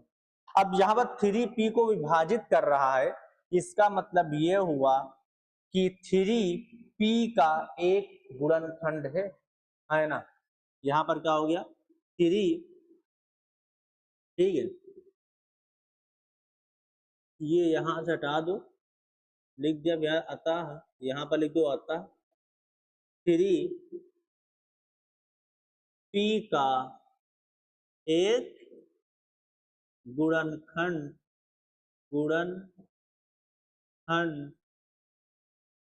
है, इसको मैंने समीकरण क्या मान लिया 1 मान लिया, ये यहां तक समझ में आया। अब जब 3p का एक गुणनखंड है, या फिर यहां से मैं क्या बोल सकता हूं, यहां से मैं क्या लिख सकता हूं बताओ, अगर मैं यहां से ये तो समीकरण 1 हो गया, अब बताओ यहां से क्या करूं, यहां से मैं लिख सकता हूं 3p को विभाजित करता है, इसका मतलब क्या होगा, 3 डिवाइड्स p, इसका मतलब कि 3 में कुछ मल्टीप्लाई कर p आ रहा है ना, तो यहां से मैं लिखूंगा 3 में कुछ मल्टीप्लाई कर मैंने मान लिया क्या c, आप c मानो, आप k मानो, आप a मानो, जो आपकी इच्छा, ठीक, मैं चलो k मान लिया कि 3 में कुछ नंबर के मल्टीप्लाई करने पर क्या आ रहा है p आ रहा है। ये कॉन्सेप्ट नंबर 3 से देख लो, कॉन्सेप्ट नंबर 3 से, अगर 3 यहां देखो, अगर 2 डिवाइड्स क्यू, मतलब 2 क्यू को विभाजित करता है, तो हम लिख पाएंगे 2 में कुछ नंबर मल्टीप्लाई कर क्या आ गया क्यू आ गया, तो यहाँ पर 3 है, यहाँ पर p है, 3 p को विभाजित करता है, मतलब क्या 3 में कुछ नंबर मल्टीप्लाई कर क्या आ गया p आ गया। अब यहाँ पर आप c लिखो, k लिखो, d लिखो, a लिखो, z लिखो, जो आपकी मर्जी लिख सकते हो, समझ में आ गया, ठीक है, ये हो गया। जब यहाँ पर ये आ गया, जब ये आ गया, अब मुझे बताओ क्या मैं इस इक्वेशन में p की वैल्यू यहाँ पर रख सकता हूं, बिल्कुल रख सकता हूं, तो यहाँ पर जब मैं रखूंगा तो ये हो जाएगा 3k का होल स्क्वायर बराबर 3q स्क्वायर, मैंने p की जगह पर 3k रख दिया, ये हो जाएगा 9k स्क्वायर बराबर 3q स्क्वायर, 3 3 जा क्या होगा, हाँ, तो यहां से अब मैं क्या, यहाँ 1 बचेगा ना, तो q square is equal to मैं लिख सकता हूँ क्या 3k स्क्वायर, बोलो। अब यहां से क्या पता चला, यहां से पता चला कि 3 में कुछ नंबर मल्टीप्लाई करने पर क्या आ गया क्यू स्क्वायर, तो यहां से मैं बोल सकता हूं, यहां से मैं बोल सकता हूं 3 क्यू स्क्वायर को विभाजित करेगा, को विभाजित करेगा, हाँ या ना बोलो, ठीक है। अब जब 3 यहाँ पर क्या है, एक अभाज्य संख्या है, प्राइम नंबर है, जब किसी के स्क्वायर को डिवाइड कर रहा है मतलब उसको भी डिवाइड करेगा, विभाजित करेगा, तो यहां से मैं और क्या बोल सकता हूं 3 क्यू को भी विभाजित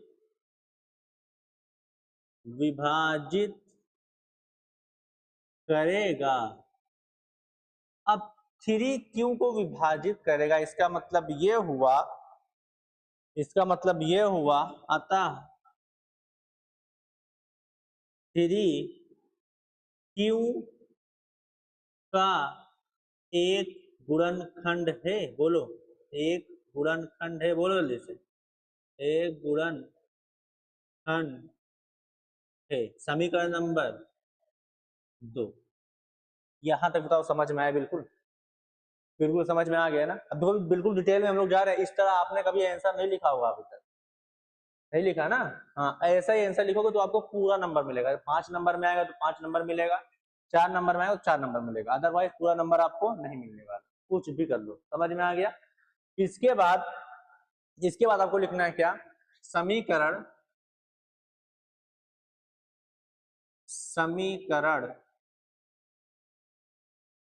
समीकरण 1 और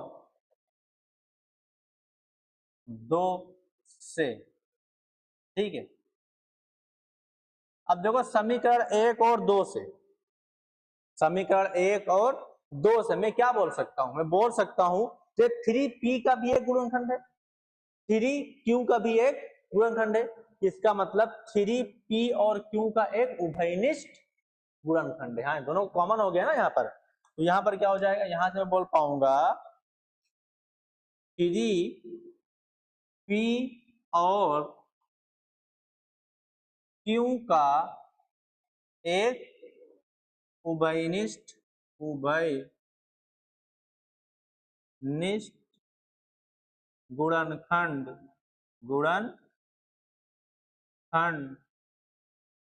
है। ठीक है, जब यहाँ पर 3, यहाँ पर क्या पता चला 3p और q का एक उभयनिष्ठ गुणनखंड है। और मैंने यहाँ पर क्या माना था कि p √3p/q है, मतलब जहां पर p और q एक अभाज्य संख्या है, मतलब उनके बीच में 1 के अलावा कोई भी उभयनिष्ठ नहीं है गुणनखंड, है ना। लेकिन जब मैंने ये सब कुछ किया तो मुझे वहां पर 3 भी एक उसका उभयनिष्ठ गुणनखंड मिल गया। इसका मतलब ये गलत है ना, इसका मतलब क्या हुआ, ये ऐसा, ये गलत क्यों हुआ, ये गलत इसलिए हुआ क्योंकि हमने कुछ ना कुछ गलती की होगी। अब गलती ढूंढे मिला, ये हमने क्या माना था कि √3 एक परिमेय संख्या, यही से तो सब आया है, तो √3 एक परिमेय संख्या, मैंने यही माना था, यही क्या है, गलत है, इसीलिए यहाँ पर उल्टा आ रहा है। समझ में आ गया, इसको मैंने माना कि बहुत अच्छा है, बाद में पता चला कि ना भैया ना, अच्छा नहीं है, ठीक है, ये गंदा है। तो यहाँ पर जब गलत है तो यहाँ से क्या पता चला, यहाँ से पता चला, ठीक है, गुणनखंड है, यानी जो हमने माना था कि √3 एक परिमेय संख्या है, वो बिल्कुल क्या है, गलत है, वो बिल्कुल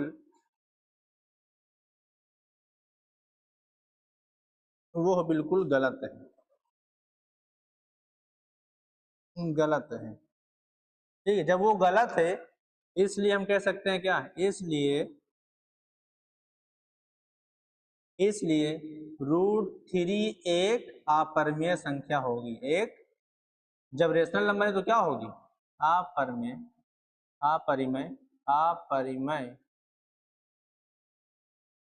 संख्या होगी। बोलो, मामला खत्म। ऐसे आपको करना है प्रूविंग, पूरा स्टेप, हालांकि हिंदी में है तो आपके लिए आसान है, याद करना और लिखना ऐसे ही करना है, चाहे याद करो, मैंने समझा दिया है, हर एक स्टेप का मतलब यहाँ आपको समझ में आ रहा होगा, क्यों कैसे क्या लिखा, बताओ क्लियर है कि नहीं क्लियर है, इतनी बात समझ में आ गया, ठीक है, तो ऐसे ही करना है।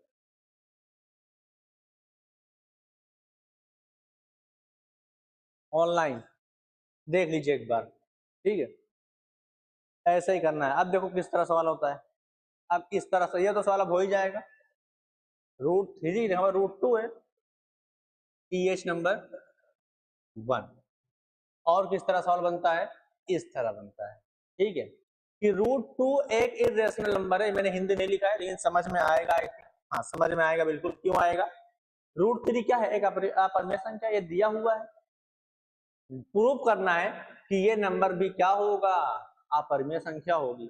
अब ये नंबर देखकर आपको तो पता ही ना कि अपरिमेय संख्या होगी कैसे, रेशनल प्लस इरेशनल, यहाँ पर क्या हो रहा है, इरेशनल, रेशनल प्लस इरेशनल हमेशा क्या होता है, इरेशनल, तो मैंने बताया था, लेकिन इसको मैथमेटिक्स में प्रूफ कैसे करेंगे वो देखते हैं, ठीक है। तो फिर माना क्या, 5 + 3√2 एक परिमेय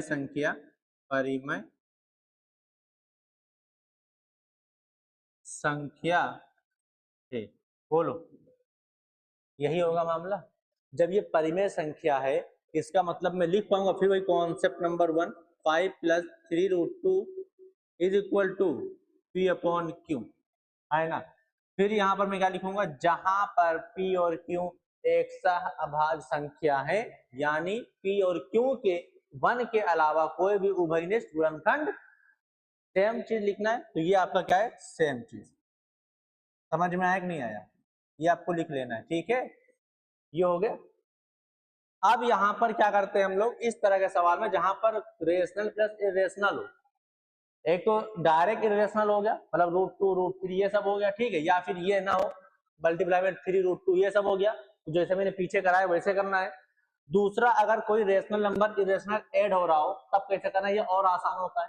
कैसे, यहाँ पर आपको इरेशनल पार्ट बचा लेना है, √2 एक तरफ बचा लो, बाकी दूसरी तरफ भेज दो। तो यहाँ पर क्या हो जाएगा बताओ, 3√2 हो जाएगा 5 upon Q minus, sorry P upon Q minus क्या हो जाएगा, 5 हो जाएगा। अब 3 यहाँ मल्टीप्लीकेशन में है, उधर जाएगा तो डिवीजन में होगा, लेकिन इसको सिंप्लीफाई कर लेते हैं। तो ये हो जाएगा, एलसीएम कितना आएगा, क्यों आएगा, P माइनस 5Q, यही होगा। अब 3 को उधर भेज दो, तो √2 is equal to P minus 5Q upon 3Q, 3 इधर जाएगा ना, तो क्या हो गया, 3Q हो गया। बस यहीं पर आपको रुक जाना है, यहीं पर आपको रुक जाना है, ठीक। अब यहां पर देखो ध्यान से, यहां पर देखो ये क्या है, √2 क्या है, एक आप दिया हुआ है ना, √2 क्या है, अपरिमेय संख्या है, ये दिया हुआ है।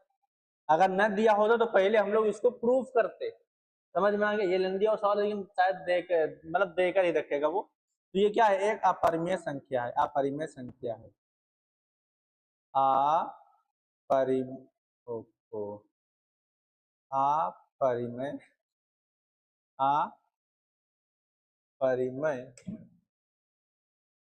अपरिमेय अपरिमेय संख्या है, हाँ या ना, ठीक। चलो ये अपरिमेय संख्या है, मतलब लेफ्ट हैंड साइड, लेफ्ट को क्या बोलते, दाया बोलते हैं, तो दाया तरफ वाला लेफ्ट हैंड साइड वाला क्या है, अपरिमेय संख्या है।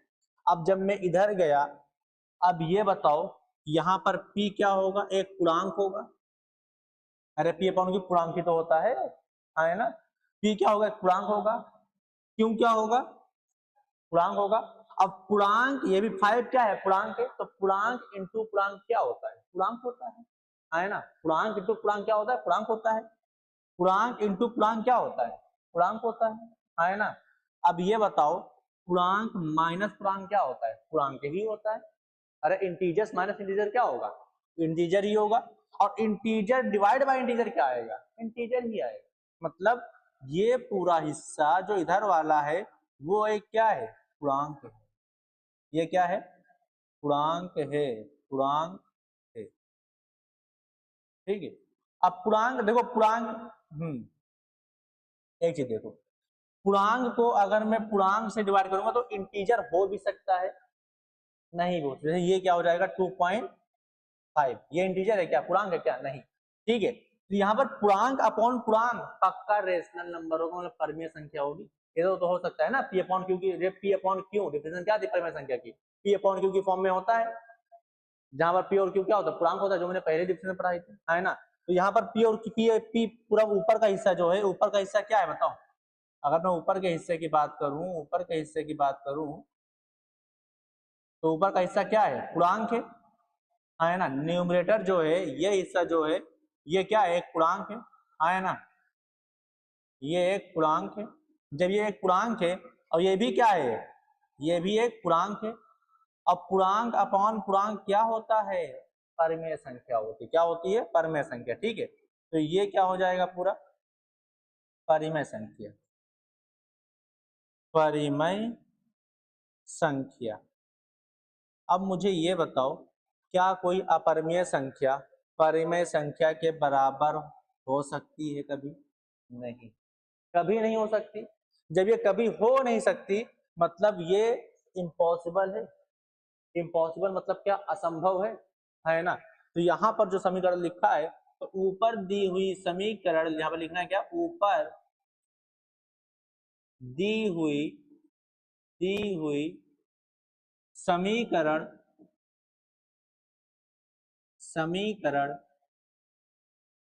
पूर्ण रूप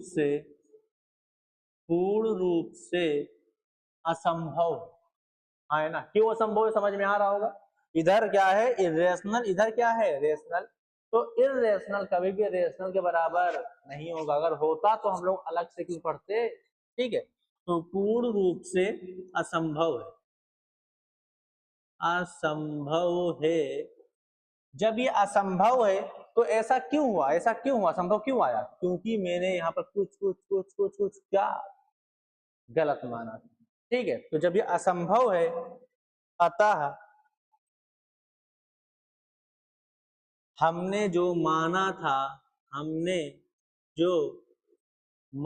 था कि 5 सही है ना, 5+3√2 एक परिमेय संख्या है,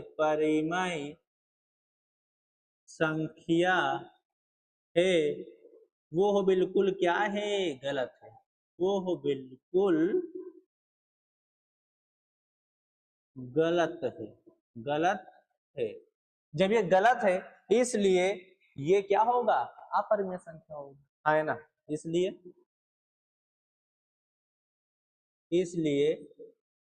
5+3√2 एक अपरिमेय संख्या है, अपरिमेय संख्या। समझ में आ गया। तो ये और आसान है, ये इसमें तो टाइम लग रहा था इस वाले में, ये करो फिर ये, इसमें कॉन्सेप्ट ज्यादा लग रहा है, उसमें कुछ नहीं, बस एक तरफ छाटो पीनो बस काम खत्म है। इरेशनल बराबर इरेशनल, रेशनल नहीं होगा, ये हो गया। ठीक है, तो यहाँ पर मैंने कुछ माना, फिर मैंने कुछ किया, फिर पता चला कि जो इक्वेशन बन रही है वो क्या है, इम्पॉसिबल है, असंभव है। अब वो असंभव कब हुई, मतलब मैंने कुछ ना कुछ गलत काम किया होगा, तो मैंने यहाँ पर गलत ये मान लिया। समझ में आ गया। जब ये परिमेय संख्या नहीं है तो क्या हो जाएगी, अपरिमेय संख्या होगी। जब ये अच्छा है नहीं तो क्या होगा, गंदा होगा। समझ में आ गया। अब ये भी आपका क्या हो जाएगा, होमवर्क कर लोगे ना। ठीक है, ये TH नंबर कौन सा हो गया, 2 करना है। अब देखो ये भी आपका हो जाएगा होमवर्क। कैसे, अरे इसको जब लिखोगे P/Q की फॉर्म में, इसको इधर भेज देना, फिर इसको इधर भेज देना, है ना। फिर इरेशनल बराबर रेशनल होगा ही नहीं, सेम सवाल है। ठीक है, ये भी आपका हो जाएगा। अब ये भी आपका हो जाएगा। TH नंबर कौन सा, 3। आप इस तरह आता है, देखो एक हो गया जब इरेशनल सिर्फ दिया हो, काम खत्म। वो कैसे करना है वो भी मैं बता दिया। एक में जब रेशनल प्लस माइनस हो रहा हो तब कैसे करना है मैंने वो भी बता दिया। अब अगर दोनों क्या हो, इरेशनल, दोनों क्या हो, इरेशनल हो, तब कैसे करेंगे। दोनों अगर क्या हो, इरेशनल हो, तब कैसे करेंगे। ठीक है, तो मेथड वही है, क्या, माना √2 प्लस √3 एक परिमेय संख्या है,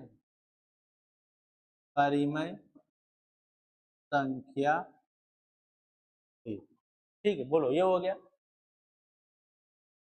अब यहां पर मैं क्या करूंगा बताओ, जब ये परिमेय संख्या है तो कॉन्सेप्ट नंबर 1 से मैं लिखूंगा √2 प्लस √3 बराबर क्या, P/Q। फिर वही पूरा वही बात, सेम बोलो, कॉन्सेप्ट नंबर 1 वाली बात ही तो लिखूंगा मैं यहाँ पर।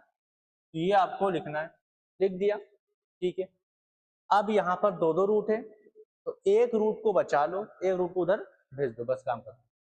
एक रूट आपकी जो मर्जी, चाहे √2 को बचा लो चाहे √3 को बचा लो, आंसर क्या आएगा, सेम ही आएगा। ठीक है, तो बताओ मैं क्या करूं, किसको बचाऊं। √3 को मैंने इधर बचा लिया और √2 को उधर मैंने भेज दिया, कोई दिक्कत। अब क्या करेंगे हम लोग, एलसीएम लेते हैं। तो मैंने जब एलसीएम लिया तो P-Q√2 हो जाएगा, अपॉन में क्या हो जाएगा, Q हो जाएगा, है ना। ये किया। अब देखो इधर भी इरेशनल आ रहा है, रूट आ रहा है, इधर भी रूट आ रहा है, जब मैंने यहाँ पर ये वाला सवाल किया था, ये वाला सवाल किया था, तो यहाँ पर √2 आ रहा था, इधर रूट वाला टर्म नहीं आ रहा। तो अब हम लोग जुगाड़ लगाते हैं, क्या ऐसा कुछ करते हैं कि एक तरफ रूट हट जाए। कैसे हटेगा? दोनों तरफ वर्गीकरण करने पर, तो मैं इसको शॉर्ट फॉर्म में लिख दे रहा हूं, क्या SBS, मतलब क्या स्क्वायरिंग बोथ साइड। ठीक है, स्क्वायरिंग बोथ साइड। आपको क्या लिखना है? दोनों तरफ वर्गीकरण करने पर, मतलब क्या? दोनों तरफ वर्ग लेने पर। ठीक है, तो ये क्या हो जाएगा? √3 का वर्ग है ना, यहाँ पर P minus Q√2 upon Q पूरे का वर्ग, तो √3 का क्या होगा? 3 होगा, बराबर। अब ये तो नीचे वाले का होगा Q स्क्वायर, अब इसका A माइनस बी का होल स्क्वायर से कर देते हैं, तो A स्क्वायर मतलब क्या? P square plus B square मतलब क्या? 2Q स्क्वायर, फिर माइनस 2AB मतलब क्या? 2√2PQ। हाँ या ना बोलो जल्दी से। A माइनस बी का होल स्क्वायर यही होगा। ये मैंने ओपन कर दिया। ठीक, ये मैंने क्या कर दिया? ओपन कर दिया। ठीक, अब देखो ध्यान से, अब अगर इसको देखोगे ध्यान से, ये क्या होगा? एक इंटीजर होगा, ये भी क्या होगा? एक इंटीजर होगा। ठीक है, जब ये भी इंटीजर होगा, ये क्या होगा? ये तो इरेशनल नंबर होगा। ये क्या होगा? इरेशनल नंबर होगा। ये क्या होगा? एक पूर्णांक होगा, मतलब इंटीजर होगा। अब यहां पर इंटीजर माइनस, मतलब इंटीजर मतलब क्या? ये पूरा रेशनल ही तो होगा, ये भी तो रेशनल है। तो रेशनल प्लस रेशनल रेशनल होगा, और रेशनल प्लस करो या फिर माइनस करो, इरेशनल के साथ क्या आता है? इरेशनल ही आता है, हाँ ना? ठीक है, इरेशनल ही आता है। और नीचे Q स्क्वायर है, ये भी क्या है? पूर्णांक है, मतलब रेशनल नंबर नीचे भी है। तो अगर मैं इरेशनल नंबर को रेशनल नंबर से डिवाइड करता हूं, फिर भी क्या आता है? इरेशनल नंबर ही आता है, जब तक रेशनल नंबर 0 ना हो। वैसे भी 0 नहीं होता है। जब मैंने अभाज्य संख्या मानी है, तो जाहिर सी बात है उसका कॉमन फैक्टर क्या मैंने लिखा ना, 1 के अलावा कुछ नहीं होगा, इसका मतलब 0 तो होगा नहीं। ऐसे भी लिख सकते हो, क्यों यहाँ पर 0 ना हो, ऐसा भी लिख सकते हो यहाँ पर एक्स्ट्रा चीज, बाकी ये इसमें इंक्लूड हो गया है। यहाँ पर आप लिख सकते हो क्या? यहाँ पर आप लिख सकते हो, कहां पर? Q is not equal to 0, लेकिन इसमें क्या हो गया? वो इंक्लूड हो गया है ना? Q 0 नहीं हो सकता, समझ में आ गया? ठीक है, जब Q 0 हो नहीं सकता, मतलब क्या? ये पूरा सॉल्व करोगे तो क्या आएगा? इरेशनल आएगा कि नहीं आएगा? अपर में आएगा कि नहीं आएगा? आएगा। तो यहाँ पर ये क्या है? लेफ्ट हैंड साइड क्या है? ये क्या है बताओ? ये तो परिमेय संख्या है भैया, ये तो परिमेय संख्या है, परिमेय संख्या। ठीक है, ये क्या हो जाएगी? पूरी अपरिमेय संख्या। ठीक है, ये पूरा भटिंडा जो लिखा हुआ है, ये क्या हो जाएगा? अपरिमेय संख्या, अपरिमेय संख्या। अब बताओ, क्या ये पॉसिबल है? नहीं पॉसिबल है, ये असंभव है। फिर इसके बाद जो मैंने यहाँ पर सेम सेम लिखा था, सेम सेम यहाँ से जो मैंने लिखा था, कॉपी आपको कर देना। समझ में आ गया? तो यहाँ पर क्या लिखना है? वही सेम सेम। ठीक है, सेम सेम। समझ में आया? मैं नहीं लिखवा रहा हूँ ताकि टाइम ना वेस्ट हो। समझ में आ गया? अब बताओ, अगर इस तरह आएगा फिर भी हो जाएगा सवाल, कोई दिक्कत? अब ये आपका क्या हो जाएगा? होमवर्क। अब √P प्लस √Q दिया हुआ है, 2 की जगह पर P आ गया, 3 की जगह पर Q आ गया। TH number 4। क्लियर इतनी बात? अब देखो थ्योरम नंबर 1, थ्योरम नंबर 2 मैंने बता दिया था। अब कौन सी थ्योरम है? Theorem number 1। प्रत्येक भाज्य संख्या को अभाज्य संख्याओं के एक गुणनफल के रूप में व्यक्त किया जा सकता है, तथा ये गुणनखंडन अभाज्य गुणनखंडों के आने वाले क्रम के बिना अद्वितीय है। अद्वितीय मतलब क्या? तो किसी दूसरे का नहीं होगा, यूनिक है बिल्कुल। क्या होगा? यूनिक मतलब अद्वितीय। ठीक है, बिल्कुल अलग सबसे, यूनिक। यूनिक मतलब समझ रही हो? अद्वितीय समझ रहे हो ना? हिंदी मीडियम में लिखा अद्वितीय मतलब क्या? बिल्कुल अलग सबसे। जैसे हमारा 100 लोग हैं, 100 लोग में एक लोग बिल्कुल अलग हैं, तो इनको क्या बोला जाएगा? अद्वितीय बोला जाएगा। ठीक है, अलग बोला जाएगा। तो ये आसान भाषा में अगर समझना हो तो इसका आसान भाषा में क्या मतलब होगा? देखो ध्यान से। आसान भाषा में मतलब हुआ कि कंपोजिट नंबर को क्या बोलते हैं बताओ? भाज्य संख्या बोलते हैं।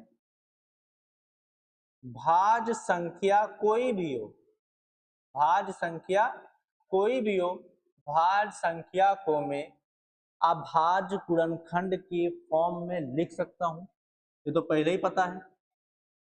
अभाज्य गुणनखंडों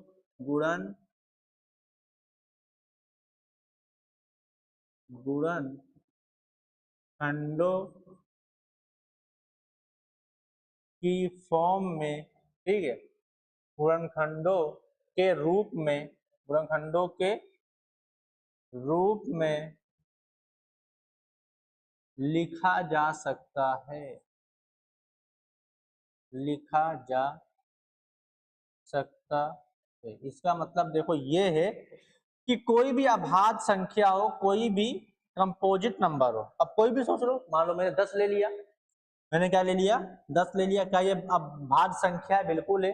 तो बोल रहा है कि इस भाज्य संख्या को मैं अभाज्य गुणनखंडों में लिख सकता हूँ, बिल्कुल लिख सकता हूँ। अभी तो हम लोग करते आए ना, 10 का प्राइम फैक्टर कर किया कि नहीं किए, यही तो होगा। मतलब क्या, 2 इंटू 5, ये कर दिया। अब मैंने एक भाज्य संख्या को अभाज्य गुणनखंडों की फॉर्म में लिख दिया, व्यक्त कर दिया, रूप में व्यक्त कर दिया। तो 2 यहाँ पर अभाज्य संख्या है, 5 भी क्या है, अभाज्य संख्या। समझ में आ रहा नहीं आ रहा है? ऐसे आप 100 ले लो, 200 ले लो, जो भाज्य संख्या है उसको आप अभाज्य गुणनखंडों की फॉर्म में लिख सकते हो। यही मतलब इसका थ्योरम का है, ठीक है, यही मतलब है। और दूसरी चीज बोल रहा है कि ये अद्वितीय होगा, मतलब ये गुणनखंड किसी और का नहीं होगा, ठीक है। अब किसी और का ना होने का मतलब क्या हुआ कि बिल्कुल सेम से, मतलब 2 और 5, सिर्फ 2 और सिर्फ 5 किसी दूसरे का नहीं होगा। कहोगे नहीं, 20 का भी है, तो 2 की पावर 2 इंटू 5, तो इसमें एक बार 2 एक बार 5 आ रहा है ना, लेकिन सेम थोड़ी है। यहाँ पर 2 2 बार आ रहा है। समझ में आ रहा है कि नहीं आ रहा है? ठीक है। तो यहाँ पर कहने का मतलब क्या है, अगर 2 और 5 है तो दूसरे में कभी 2 और 5 सिर्फ नहीं आएगा, एक्स्ट्रा आ सकता है या कम आ सकता है, ठीक है। तो जब अगर 2 और 5 ही आ जाएगा तो 10 के बराबर ही होगा ना। समझ में आ रहा है नहीं आ रहा है? तो ये अद्वितीय का मतलब हुआ। क्लियर इतनी बात? ठीक है, आगे बढ़ते हैं। ये तो इंग्लिश में है, लिखा रहने दो। तो कंपोजिट नंबर को हम प्रोडक्ट ऑफ प्राइम में लिख सकते हैं, ये फंडामेंटल थ्योरम ऑफ अरिथमेटिक है। अब देखो सवाल इस तरह देख लो, सिद्ध कीजिए कि ऐसी कोई प्राकृतिक संख्या नहीं है जिसके लिए 4 की पावर n अंक शून्य पर समाप्त होगा। इसका मतलब क्या हुआ कि कोई भी नेचुरल नंबर ऐसा नहीं है n जिसको मैं यहाँ पर रखूंगा तो जब मैं इसको सॉल्व करूंगा तो लास्ट में शून्य आएगा, ऐसा कोई नंबर नहीं है, ठीक है। अब इसको देख लो, अगर इसको ऐसे देखना हो एग्जाम्पल से, तो मैंने n बराबर क्या रख दिया, 1 रख दिया, तो क्या ये क्या होता है, 4 होता है। क्या इसके लास्ट में 0 आया? नहीं आया। 4 फिर नेचुरल नंबर लेना, तो मैंने 2 कर दिया, क्या होता है, 16 आता है। क्या 0 आया लास्ट में? नहीं। फिर मैंने कर दिया क्यूब, ये कितना होता है, 64 होता है। क्या लास्ट में 0 आया? नहीं। फिर मैंने कर दिया 4 ले लिया, अब कितना होगा, ये हो जाएगा 216। बोलो, 4 चौक 16, 6 जगह 24, 1 25, 256, 256। अब बताओ क्या लास्ट में आया 0? नहीं आया। ऐसे आप करते जाओगे कभी नहीं आएगा 0।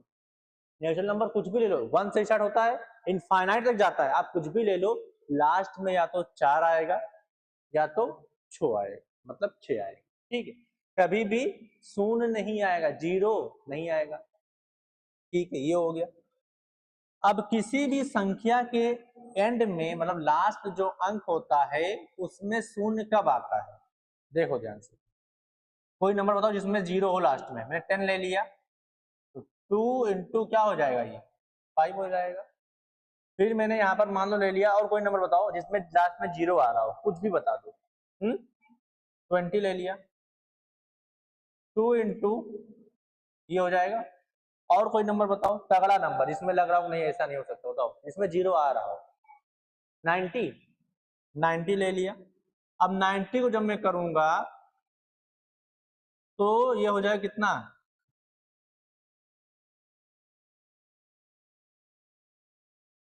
4 कितना होगा बताओ। इसको जब मैं प्राइम फैक्टर करूंगा तो 2 की पावर 1, हाँ 5 की पावर 1, 3 3 9 2 18 5 90, ठीक है ये हो गया। अब देखो ध्यान से, जिस भी नंबर है, आप 3 समझ में आ जाएगा ना। हाँ आप कोई भी नंबर आगे सोच सकती हो, उसका भी प्राइम फैक्टर करोगे तो जो मैं बोल रहा हूँ वही फॉलो करेगा। कि जिस भी नंबर में लास्ट में क्या आ रहा है, शून्य आ रहा है, क्या आ रहा है, शून्य आ रहा है, पक्का, क्या चीज, पक्का, उसके जो मतलब गुणनखंड ये लिखा हुआ है अभाज्य गुणनखंड, तो उसके अभाज्य गुणनखंडों में पक्का 2 और 5 कम से कम एक बार है कि नहीं, है ना। यहाँ पर 2 बार है तो बल्ले बल्ले, 3 बार है तो और बल्ले बल्ले, 4 बार है तो 3 बार बल्ले बल्ले, है ना। लेकिन एक बार कम से कम होना चाहिए। कोई भी नंबर के लास्ट में 0 कब आएगा, जब उसके गुणनखंड में कम से कम एक बार 2 और एक बार 5 होना चाहिए, है ना, तभी वो 0 में लास्ट में होगा। अब देखो इसका करोगे तो किसी में भी लास्ट में नहीं होगा। अब देखो ध्यान से, तो यहां पर मैं कॉन्सेप्ट लिख रहा हूं, तो कॉन्सेप्ट क्या कहता है,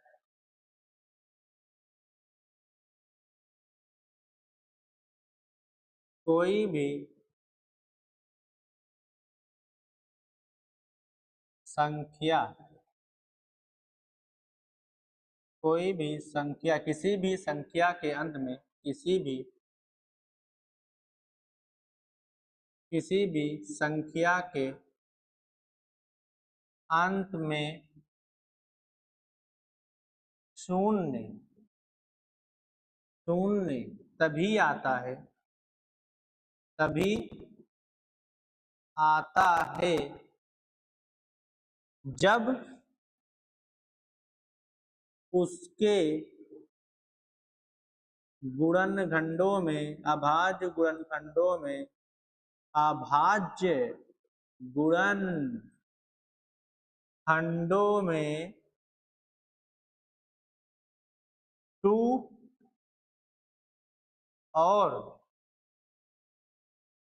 5 मतलब 2 और 5 क्या हो, मौजूद हो, उपस्थित हो, है ना। 2 और 5 उपस्थित, उपस्थित हो। ये समझ में आएगा नहीं आएगा। कोई भी संख्या, किसी भी संख्या के अंत में शून्य तभी आता है जब उसके गुणनखंड में 2 और 5 उपस्थित हो, मतलब एक बार हो कम से कम, है ना। अब जब मैंने यहाँ पर इसको देखा, इन भाई साहब को देखा, तो यहाँ पर क्या देखा मुझे, ठीक है, अतः,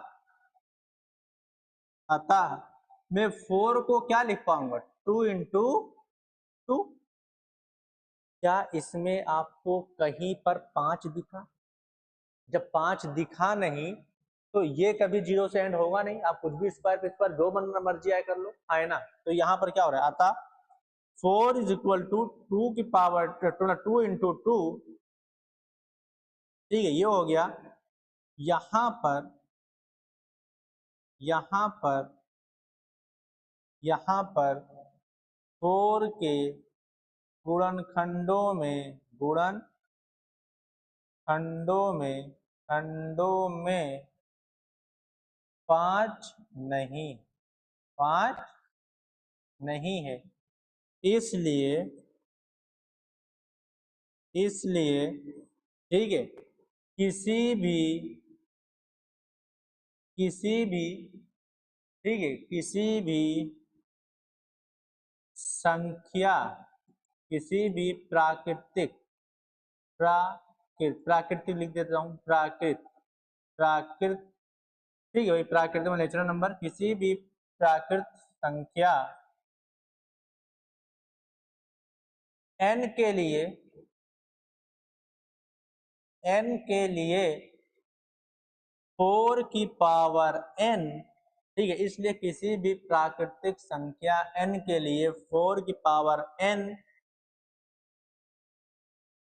कभी भी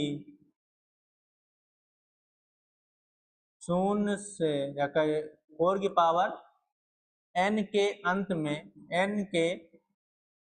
में कभी भी शून्य नहीं आएगा, कभी भी शून्य नहीं आएगा। समझ में आया या नहीं आया? ये हो गया, ये भी सवाल आता है बोर्ड एग्जाम में, या तो वो आएगा या तो ये आएगा। ये आता तो कम नंबर में आता है, वो आता ज्यादा नंबर में आता है। ठीक है, तो समझ में ऐसे लिखना है बिल्कुल, इसमें लिखने वाला ही है, बस रख लो एक बार, काम खत्म है। अब देखो ये सवाल आपका हो जाएगा, ये तो सेम ही सवाल है। अब बताओ, ये तो हो ही जाएगा ना। अब यहाँ पर 4 की जगह पर क्या है, 12 है।